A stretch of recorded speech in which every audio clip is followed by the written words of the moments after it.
Welcome back for another deep dive.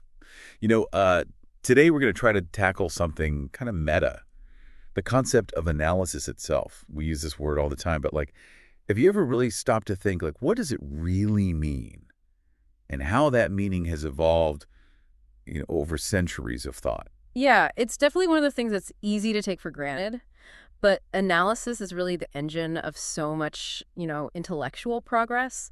And as you mentioned, the way we understand analysis, it's gone through its own analysis, right? With Mhm. different thinkers offering all sorts of fascinating perspectives. It really is like we're using the tool to examine the tool itself. Hmm. So, where do we even begin with this? Where do we begin to unravel all of this? Well, I think like any good deep dive, we start at the source. The word itself, analysis, comes from the ancient Greek analusis, meaning loosening up or a dissolution.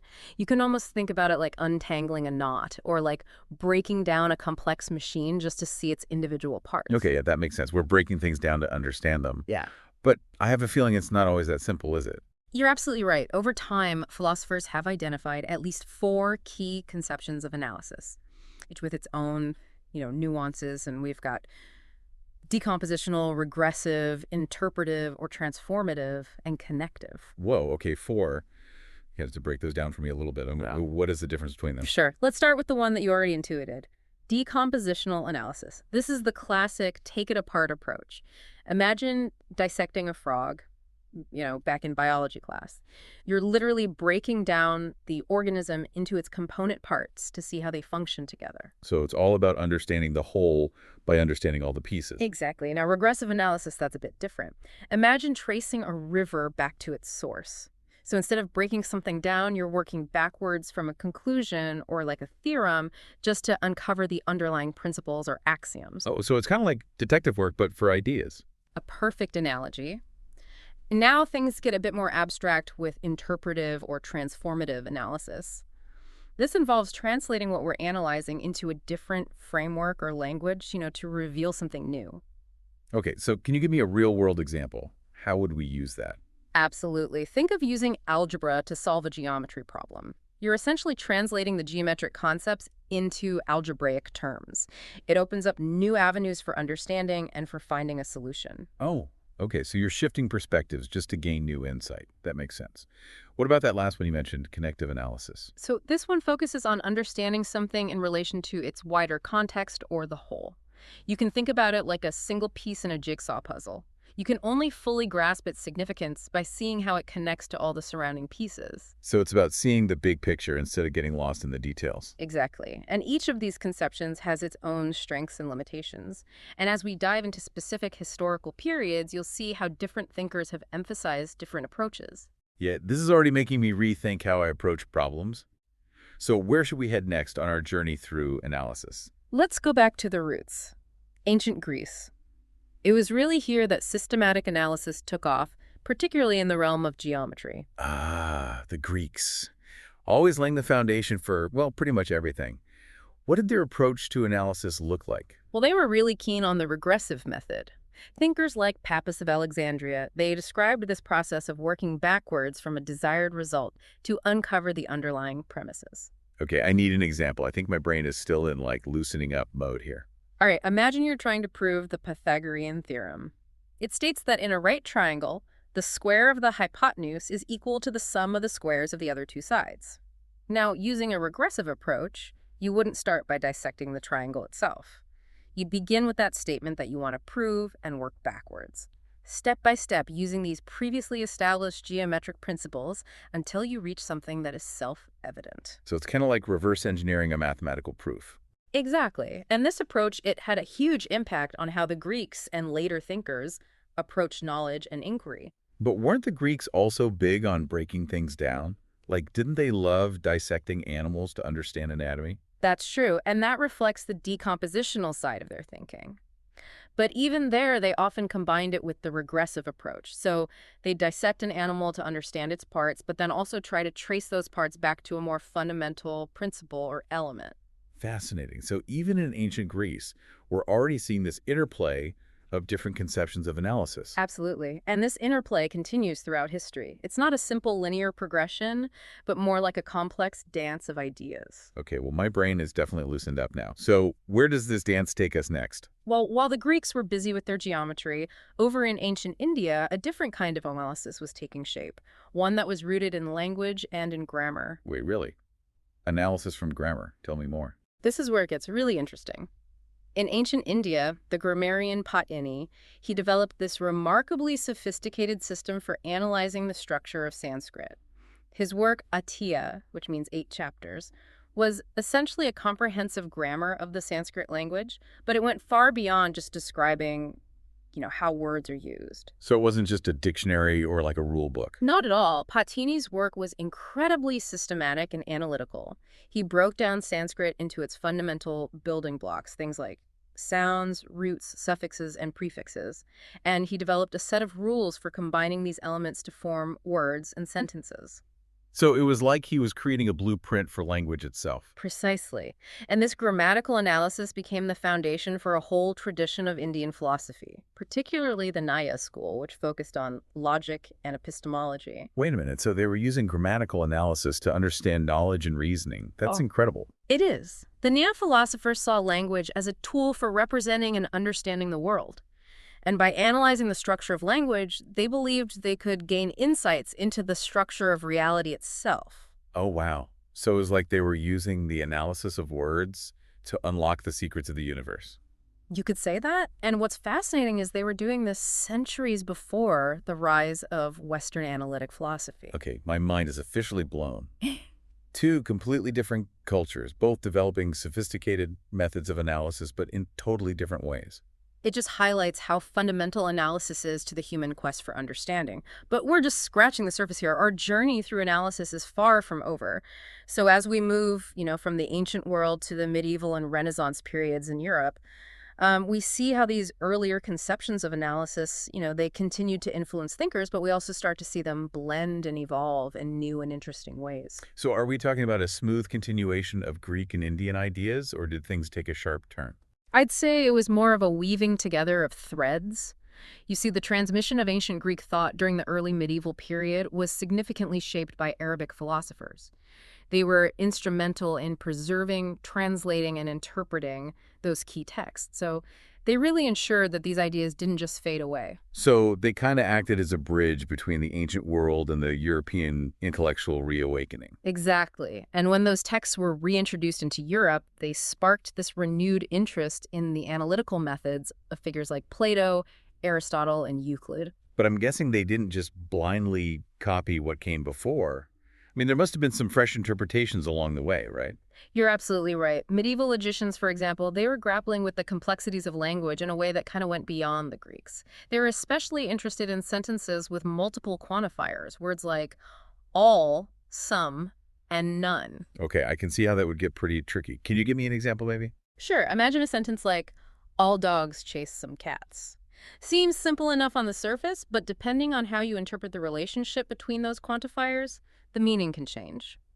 Medieval logicians developed some clever techniques to expose the logical structure of these sentences and avoid ambiguity. So it's like they were developing a more precise grammar, but for logic itself. Precisely. And this concern with the interpretive dimension of analysis, it actually foreshadows some key moves in modern analytic philosophy. It's all about revealing that underlying logical form, beneath the surface of language. Yeah, that makes sense. We're seeing how analysis can be applied not just to the world itself, but to the very tools we use to understand the world. Exactly. And speaking of different tools, remember those Indian philosophers we talked about? Well, alongside these developments in Europe, the Navya Nyaya school in India was flourishing during the early modern period. And guess what? They were also developing incredibly sophisticated methods of logical and conceptual analysis.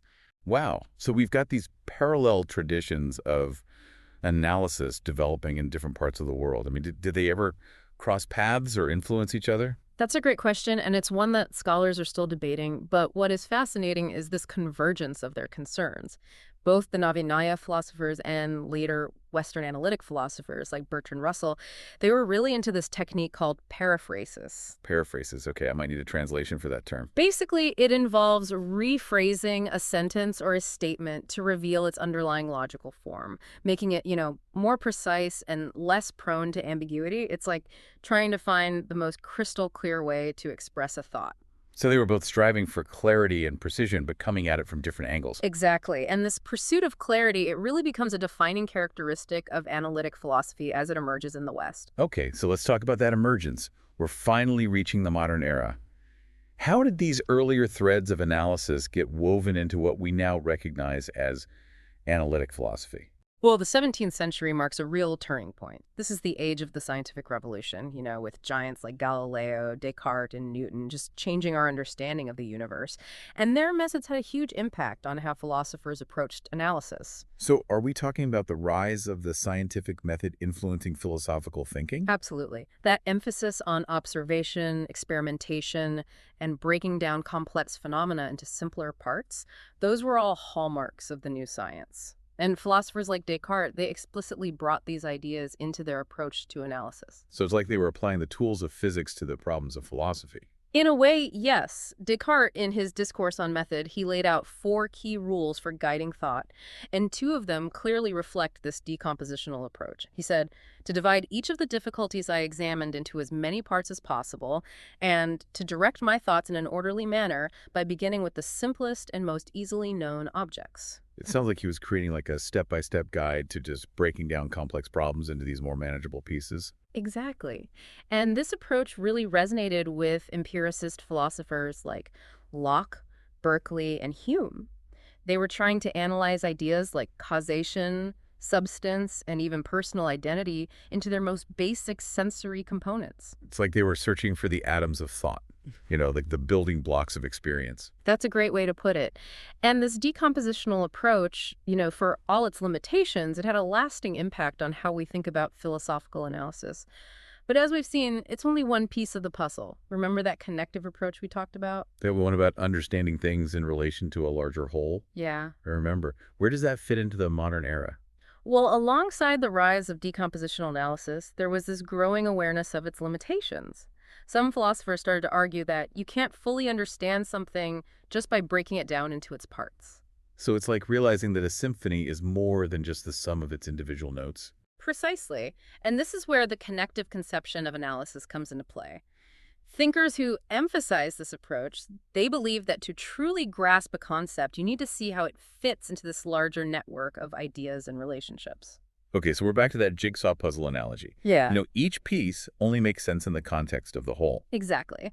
And this tension between decompositional and connective analysis, it plays out in some fascinating ways in the work of one of the most influential philosophers of all time, Immanuel Kant. Kant, the guy with the, really complex and dense philosophy. How does he fit into all of this? Kant was deeply engaged with the idea of analysis, but he had this very nuanced view. He argued that analysis, while essential for clarifying concepts, it couldn't capture the full richness of human experience or the complexities of the world. So he was acknowledging the value of breaking things down, but also warning against taking it too far. Exactly. Kant recognized that our experience isn't just this jumble of isolated sense data, it's a structured and unified whole.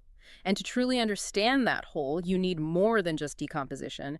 You need to grasp the underlying principles that connect those parts. This is making me think about those optical illusions where you see either a vase or 2 faces, depending on how you look at it. It's the same image, but the meaning changes based on the context and your perception. That's a fantastic analogy, and it really gets at the heart of Kant's critique of pure decompositional analysis.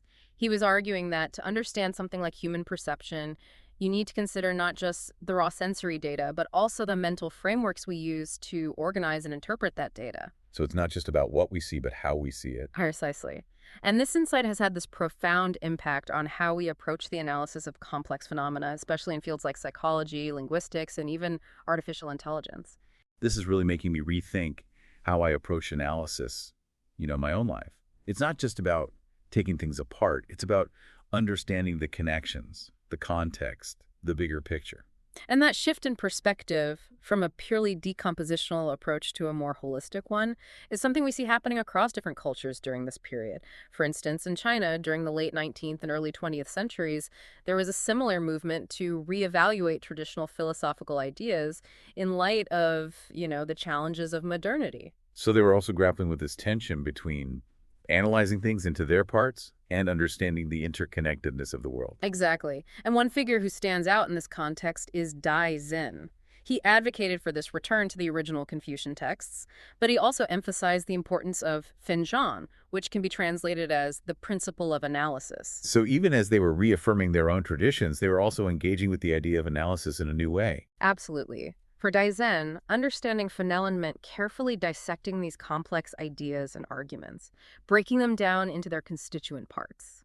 But this wasn't just about mindless dissection. It was about uncovering the underlying principles that connected those parts and gave them meaning.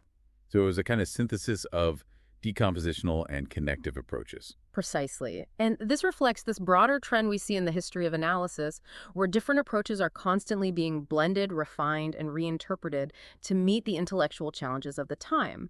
But we're only halfway through our journey. There's so much more to explore.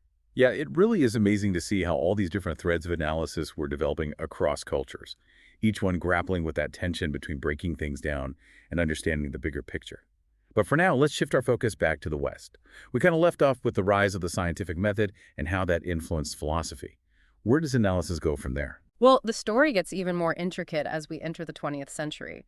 This is when we see the birth of what we now call analytic philosophy, a movement that really put analysis front and center. Okay, so we're finally at the point where analysis becomes a defining feature of philosophy itself. Exactly. And thinkers like Gottlob Frege, Bertrand Russell, and G.E. Moore, they were all deeply influenced by the advances in logic and mathematics that were happening at the time. They believed that many philosophical problems actually stemmed from the ambiguities and imprecisions of ordinary language. So it's like they were saying that our everyday words were getting in the way of clear thinking. Precisely. Their solution was to develop a more precise and formal language, one that could capture the underlying logical structure of our thoughts. They really saw logic as the ultimate tool for philosophical analysis. It sounds like they were trying to create a kind of philosophical code, like a way to express ideas with mathematical precision. That's a great analogy. And this new focus on logic, it led to some truly groundbreaking work in areas like the philosophy of language, mathematics, and even the foundations of science. Can you give me a specific example of how they used this logical analysis to tackle a philosophical problem? Sure. One of the most famous examples is Bertrand Russell's theory of descriptions. He was trying to solve a puzzle about statements that refer to things that don't exist. Oh, like the current king of France is bald. Exactly. On the surface, that statement seems to create a problem because, well, there is no current king of France. But Russell, using his logical toolkit, he argued that we can rephrase these kinds of statements in a way that avoids the problem. Okay, so how does that work? Well, he said that the statement isn't actually about a non-existent king. Instead, it's making a claim about the properties of being both king of France and bald. It's a subtle but powerful shift in perspective. So he was basically saying that the problem wasn't with the world itself, but with how we were using language to describe it. Exactly. And this insight, it had huge implications for how philosophers understood the relationship between language and reality. It showed how logical analysis could be used to dissolve philosophical puzzles that had seemed intractable for centuries. Wow, it's like they were performing some kind of philosophical magic trick, making these confusing concepts disappear with the power of logic. But I have to admit, this hyper-focus on logic and language, it seems a bit, well, narrow. You're not alone in thinking that. In fact, even within analytic philosophy, there were critiques of this overly formal approach. One of the most influential critics was Ludwig Wittgenstein. He was a fascinating figure whose own views on analysis evolved dramatically over his career. Oh yeah, I've heard of Wittgenstein. Wasn't he the one who said, whereof one cannot speak, thereof one must be silent? That's the one. Early on, he was actually a champion of logical analysis. His first major work, Tractatus Logico-Philosophicus, was all about how language mirrors the logical structure of the world. But later in his life, he completely changed his tune. Oh really? What happened? Did he have some kind of philosophical epiphany? You could say that. In his later work, Philosophical Investigations, Wittgenstein argued that language is far more complex and messy than any formal system of logic can capture. He said that focusing solely on logic ignores this rich tapestry of ways we actually use language in our everyday lives. So instead of searching for this universal logical structure, he was more interested in the nuances of how language functions in different contexts. Exactly. He started to see language as a tool we use for all sorts of purposes, giving commands, telling jokes, expressing emotions. It's not just about representing the world, it's about doing things in the world. That makes a lot of sense. Yeah. We don't just talk about things, we use language to interact with each other and to shape our reality. Precisely. And this shift in focus, it led Wittgenstein to a new conception of analysis. He started to emphasize the importance of understanding the grammar of our concepts, not in a dry, rule-based sense, but in terms of how those concepts are embedded in our practices, our forms of life. So it's less about finding the logical atoms of meaning and more about understanding how meaning emerges from the ways we use language in these different social contexts. Exactly. And this really marked a turn towards what's often called the ordinary language tradition within analytic philosophy. It's less about building these formal systems and more about carefully observing and describing how language actually works in practice. This is really making me appreciate the sheer diversity of approaches to analysis that have emerged over time.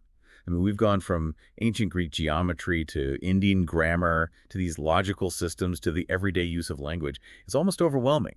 It is remarkable, isn't it? And this diversity continues to expand even today. While the decompositional approach and the emphasis on logic, they remain important tools, there's this growing awareness of their limitations. Many contemporary philosophers are exploring new approaches that emphasize the role of context, culture, power dynamics, and even our embodied experiences in shaping how we analyze and understand the world. So it's like the very concept of analysis is constantly being analyzed and reanalyzed. It's this never-ending process of refinement and expansion. Precisely. And that's perhaps the most important takeaway from our deep dive today. There's no single definitive answer to the question, what is analysis?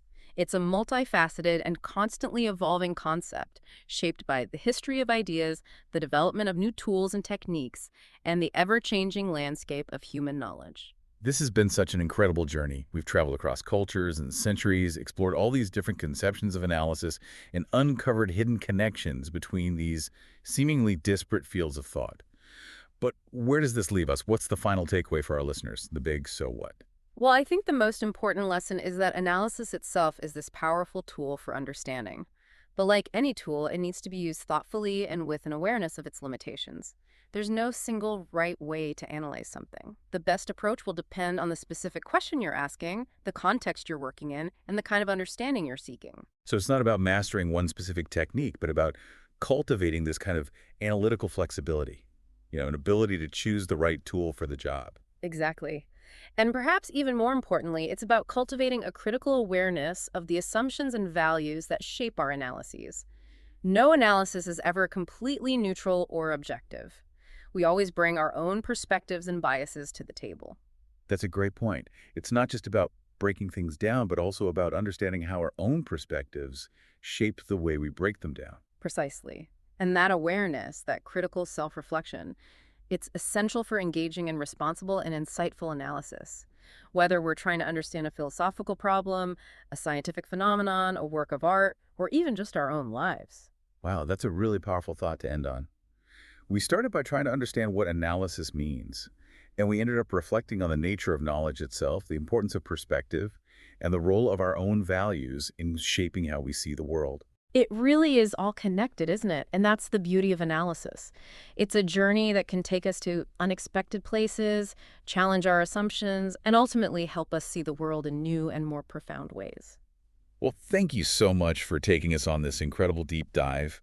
I have a feeling our listeners will be thinking about the concept of analysis in a whole new light after this. It's been a pleasure. And to all our listeners out there, keep questioning, keep exploring, and keep analyzing the world around you.